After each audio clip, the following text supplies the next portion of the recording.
What knowledge might save your life one day? If a rhino is running towards you, wait until the last second then sidestep out of the way.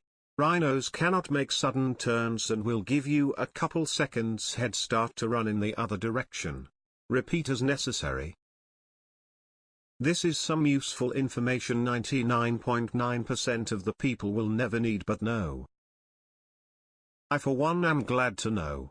I'll likely never need it, but I will pass it down to my children, and my children's children, and so on. Eventually some distant descendant will be saved. Assuming the human and rhino species survive long enough. Don't ever stop performing CPR on a person until the EMTs take their body away. CPR doesn't wake up a person, it's to force blood to their brain to prevent brain death so that the EMTs can revive that person. And find a CPR buddy to switch with regularly. Even if they don't know CPR, coach them through it, but if at all possible don't do it alone. Why? Because it is super taxing and your arms will get tired and hurt really fast. And as said, you can't stop. And you should roughly be pumping to the beat of Stayin' Alive by the Bee Gees or Another Bites the Dust by Queen, depending on if you are a glass half full type of person or not. Edit. Also, do not just tell someone to call the emergency number. Point to a person, look them in the eye and say, "You call emergency number now." Polar bears have insane ADHD. If one is chasing you, intermittently drop clothing items like a hat or gloves. It will stop to sniff them. Normal prey animals don't shed whole pieces of themselves, the bear will be perplexed. If it's brown, lie down. If it's black, fight back. If it's white, good night. Seriously, brother-in-law was up in the Arctic. They are scary creatures. From the minute they see you, out in the open, they see you as meat. If you call 911, always say where the problem is first, followed by the problem. If you happen to get cut off before you can say what the problem is, at least the dispatcher has a location to send an officer to check it out and advise if more police or fire is needed. Example: 911, where is your emergency? Help, I am being stabbed. Versus 911, where is your emergency? 742 Evergreen Terrace, help, I am. Location, location, location. As someone who works at 911, I'll just add a bit of additional info. A lot of people assume we magically know where they are when they call 911, and sometimes we do, to an extent. When your phone call comes in, there's two stages your phone call has, we call them a phase 1 and a phase 2. Your phase 1 location will plot your location where the cell tower is, so if you don't tell us where you are before you disconnect and we have a phase 1 location, you're fucked if you're in an emergency. Sure, we can look up your phone history and see if there's any address associated with your phone number, but if there isn't any, good luck. When we get a phase 2, most of the time it's pretty accurate, sometimes even being directly on top of where you are. I think the phase 2 location is based off of multiple cell tower hits that triangulate your location, but don't quote me on that, I'm actually not sure. If we get an open line phone call, no one is talking, we hear stuff going on in the background, we'll get a phase 2 location and send the police out to the area. Sometimes they find the person who called in, sometimes they don't. If someone threatens you with a gun or something and they want to move you to another location, your chance of dying goes up considerably if you agree to relocate. I work in law enforcement. If someone is forcing you into their vehicle, fight for your life and make as much noise as possible. Consider it a death sentence. My father was an assistant DA who worked with homicide. He gave me this advice over and over. Years later, someone climbed in my car and threatens me with a gun. Told me to drive. And, I said no. I took the keys out and threw them. It wasn't a conscious decision. My dad had just hammered his advice, never get taken to another location, in so hard that it switched on. The guy gets out without saying a word and runs. Firefighter training.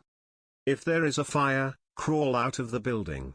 Do not stand up to run. 1 or 2 breaths of smoke are enough to do major damage and require hospitalization, if you get out at all. It may be warm where you are crawling, but standing up can cook your skin and your lungs. The smoke at eye level can be more than 600 degrees Celsius, 1200 degrees Fahrenheit. If you can't see and don't know the room layout, crawl with your feet, legs in front of you, sliding on your ass. Do not crawl face first, or you may take a dive down a staircase in the confusion.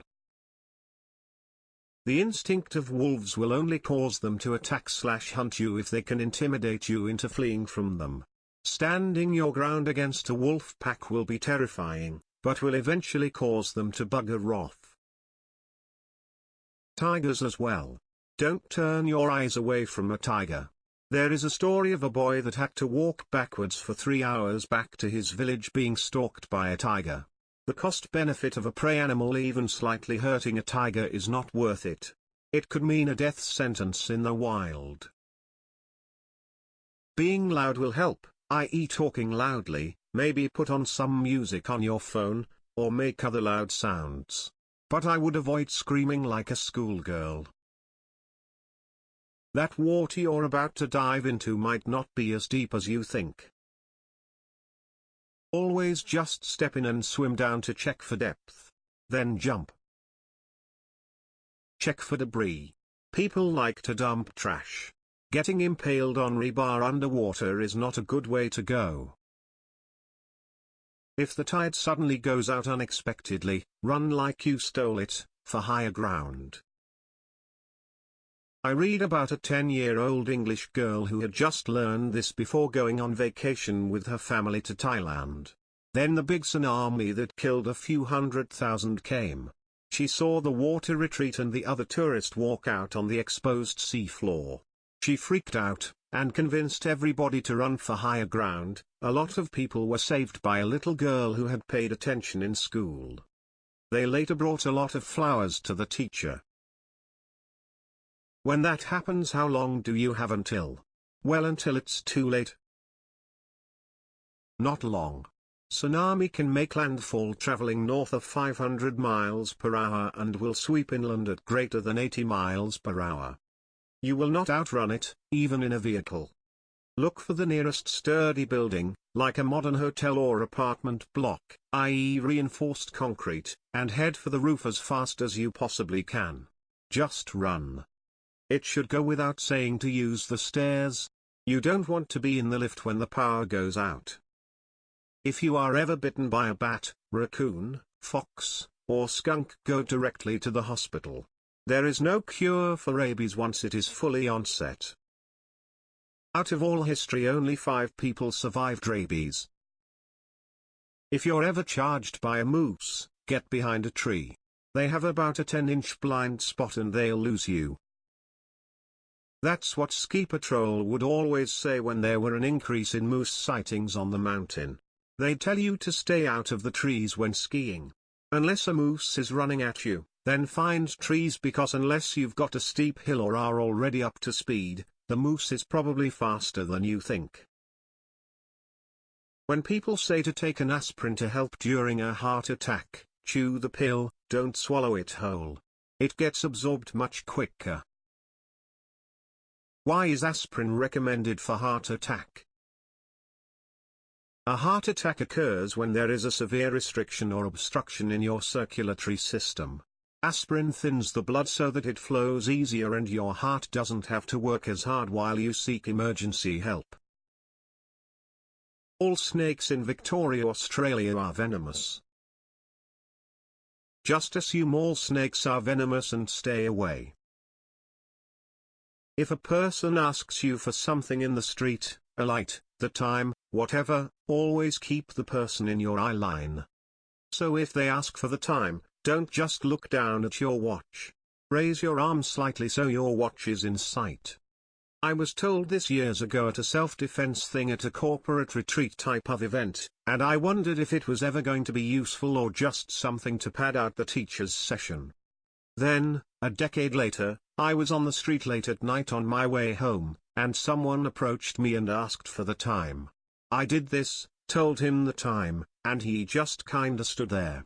Then he started asking some weird, clearly improvised, question about how he was looking for his friend's house, and he was sure it was on that street, and he had a yellow car similar to the one behind me. I didn't look back but just said yeah, yellow, and he pointed directly behind me. I said yeah, the yellow car, I saw it as I walked by, so? He paused for a second, looking like that meme of the woman with the equations around her head, then just yelled "Oh, forget you," and stormed off. It was only afterwards I realized that I think he wanted me to look away so he could slug me, but he wasn't prepared to attack someone that was looking right at him.